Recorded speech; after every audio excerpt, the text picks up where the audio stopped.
Hey guys, it's Anyday with TGN, and I'm going to talk about Starwars Patch 1.2 and how the upcoming changes will affect you.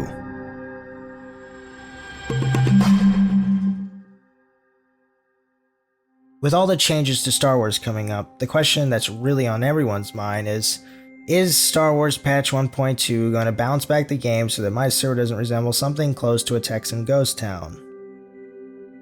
Let's go ahead and talk about just a few of the major changes to the game first. As some of you know, I did an introduction to the new warzone, Nevere Coast, in a previous video.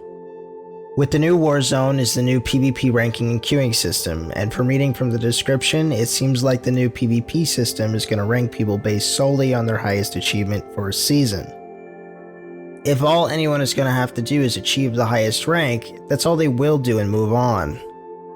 I can't even begin to comprehend how this is going to facilitate competitive PvP because essentially this is just the old WoW ranking system from vanilla. Now onto Nevere Coast. Nevere is a pretty amazing map because of the fact that it saves the capture progression and because it's no longer possible to win with just one turret like an Alderaan. It's also a nice and wide map. I hope in the future they change Alderaan to be more like Nevere, especially in the fact that you must own 2 turrets in order to win.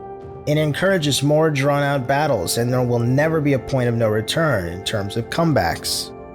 It should also be noted that after playing a few games on this map as a geared 50, I've concluded that snipers and gunslingers are extremely powerful on this map as there are so many camping locations, especially on ledges. It's good to see a map at which they are very potent on because as it stands they aren't very much so on other maps such as Hotball and Voidstar.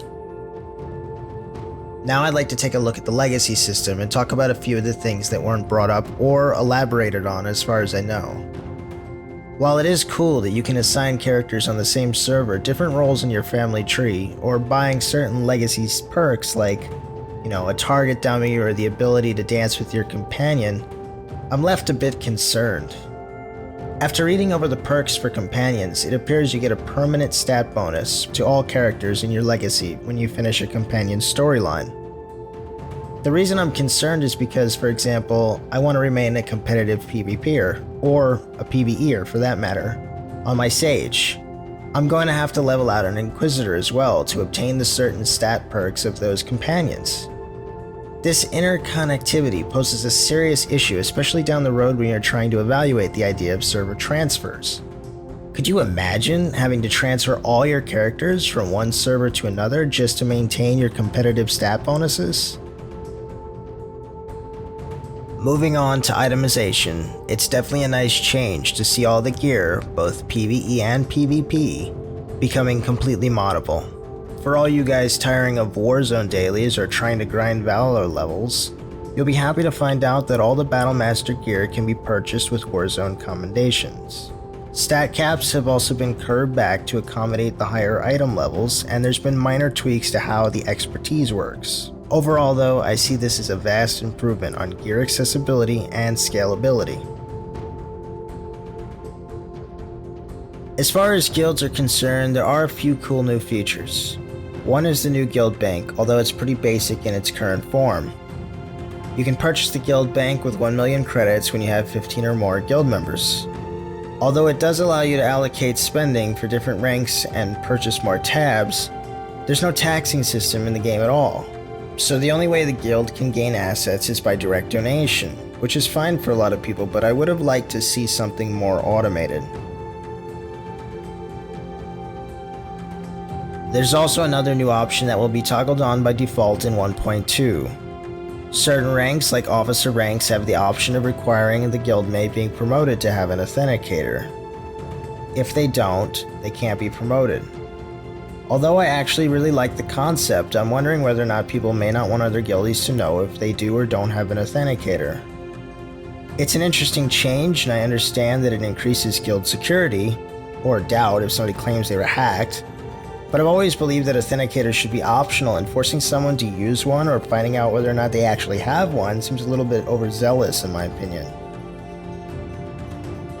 Although there is a new raid zone in 1.2, I simply wasn't able to test it due to how few characters on the PTS are level 50 and in decent gear. Which brings me to my last point. Regardless of all the cool features and all the few decent changes, I don't feel patch 1.2 addresses a lot of the systemic issues with the game. The warzone queuing system does not let you choose specific warzones, and we're still forced to play on unbalanced maps. And because there's no cross queuing systems in place, I can see a lot of people having issues doing warzones or raiding. In fact, as it stands, 1.2 introduces a huge datacron type grind with a new legacy system, which is absolutely necessary for those wanting to remain competitive. Please tell me what you think in the comments below. Thank you for watching, and come check out my personal channel if you enjoy my content.